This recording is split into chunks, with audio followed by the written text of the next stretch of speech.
Salut tout le monde, c'est Ilan et bienvenue dans une nouvelle vidéo.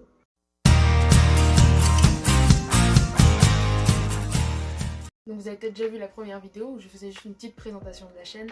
Et aujourd'hui je voulais vous parler de où j'en étais dans mon parcours, sachant que j'en suis quand même qu'au début et je voulais vous montrer tout simplement tout ce que j'ai fait pour l'instant et tout ce qui va se passer par la suite.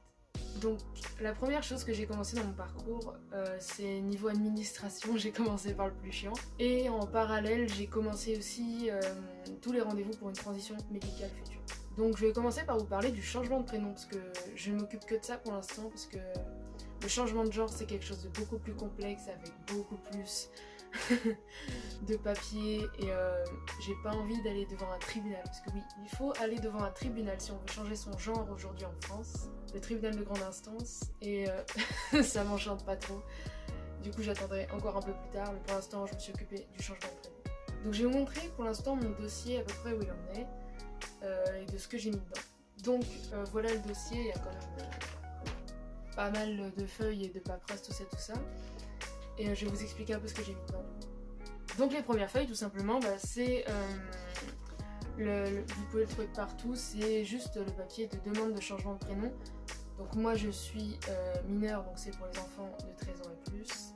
Il faut l'accord des parents bien entendu pour le faire. Donc sur ces papiers, vos parents remplissent leurs trucs, moi j'ai mon côté, je remplis. Je dois mettre une petite lettre de consentement en disant que oui, je veux bien changer de prénom effectivement. Et après, on note comment on veut s'appeler. Et on peut rajouter autant de prénoms qu'on veut. Moi j'en ai mis qu'un, je vais mis Ilan du coup. Et parce que je ne prends pas de deuxième et troisième prénom, ça me sert à rien. Et après vous êtes bon pour amener ça en mairie avec des petits suppléments quand même, parce que c'est pas si simple. Pour faire votre changement de prénom, vous avez besoin de votre acte de naissance sous 3 mois. Ça veut dire que quand vous allez demander votre acte de naissance à votre mairie, moi j'ai demandé à la mairie Lyon parce que je viens de là, j'ai mon acte de naissance comme ça, un extrait bien sûr, et ça va être obligatoire et vous avez 3 mois, une fois que vous l'avez demandé. Si au bout de 3 mois vous n'avez toujours pas fait votre demande de changement de prénom, il va être périmé, votre acte, et il va falloir en redemander un. Et donc ensuite le plus gros de mon dossier au final, ce sont plein d'attestations de mes proches. Donc je dois en avoir 8 je crois. J'ai des grands-parents, des tontons, des parents, des sœurs. Et voilà, donc c'est que des attestations qui disent qu'ils m'appellent bien Ilan et que c'est pas obligatoire en soi, mais c'est toujours mieux si vous avez ça dans votre dossier, parce que ça peut être refusé. Et ce serait vraiment pas cool. Donc voilà pour mon dossier, je vais bientôt le déposer en mairie en espérant que la mairie soit sympa et accepte, parce que j'aurais vraiment, ça m'embêterait vraiment que ça se fasse refuser. Mais on croise les doigts. Donc ensuite, au niveau de ma transition médicale, pour l'instant, j'ai pris plusieurs rendez-vous. Donc de septembre à janvier à peu près, j'ai vu une psychologue. Pour un tas de raisons, mais aussi pour ma transidentité, et elle fait partie d'une équipe. Donc moi je suis passée par une équipe officielle qui a qui a vraiment une très mauvaise réputation. Pour ceux qui connaissent, c'est Grétis de Lyon, en gros la Sofect finalement, mais ils ont changé toute leur équipe au final. Donc tous ceux qui avaient une mauvaise réputation, ils les ont dégagés et ils ont tout renouvelé au final, à peu près, leurs membres de leur équipe. Et j'ai commencé, la psychologue m'a dit d'aller voir une pédopsychiatre, parce que je suis mineure, et que c'était mieux de commencer par là. Et en gros, la pédopsychiatre, elle va gérer toute l'équipe en fait, de mon côté. C'est elle qui coordonne tout le monde. Donc j'ai commencé par la voir, la pédopsychiatre, c'était en mars que j'ai pu avoir mon premier rendez-vous. Donc elle est ultra sympathique. Je pourrais vous mettre, je pense, le nom que j'ai.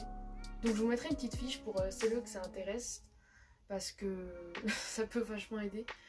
Et je pourrais vous dire comment je me sens dans cette équipe, de toute façon, tout au long de ma transition, pour vous la recommander ou non. Pour l'instant, je n'ai vu qu'une personne et je vais en voir d'autres. Donc j'ai vu cette pédopsychiatre le 3 mars, je crois, il me semble d'ailleurs. Et du coup, elle m'a dit que maintenant, j'étais libre de prendre tous les rendez-vous avec tout le monde. Donc elle m'a donné une fiche et j'avais un autre psychiatre à aller voir pour qu'il y ait 2 avis. J'ai un endocrinologue à aller voir et j'ai mon chirurgien aussi à aller voir, donc ça me fait 3 médecins à aller voir. J'ai tous mes rendez-vous pour l'instant, donc du coup niveau rendez-vous, j'ai dans 2 semaines j'ai mon rendez-vous chez mon psychiatre.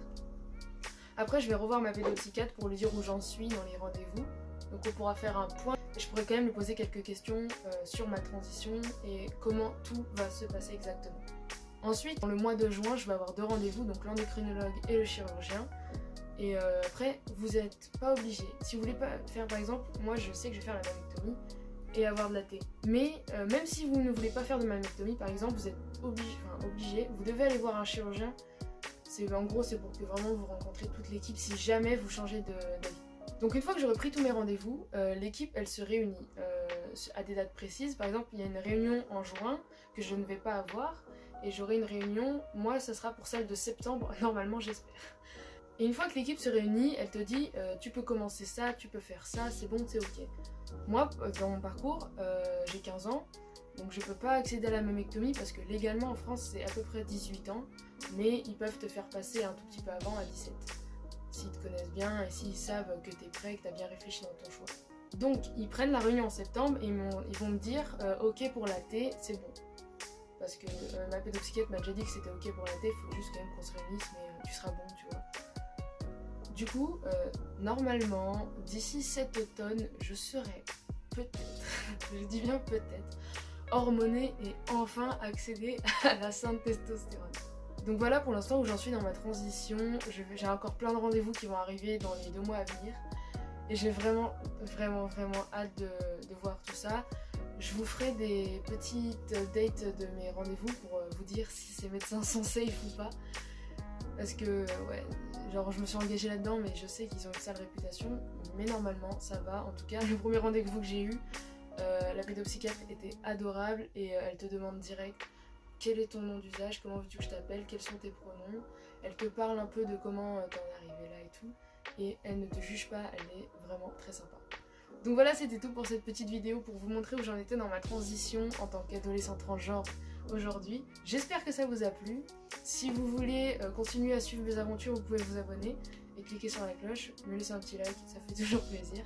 Et merci à tous, c'était Ilan, bye.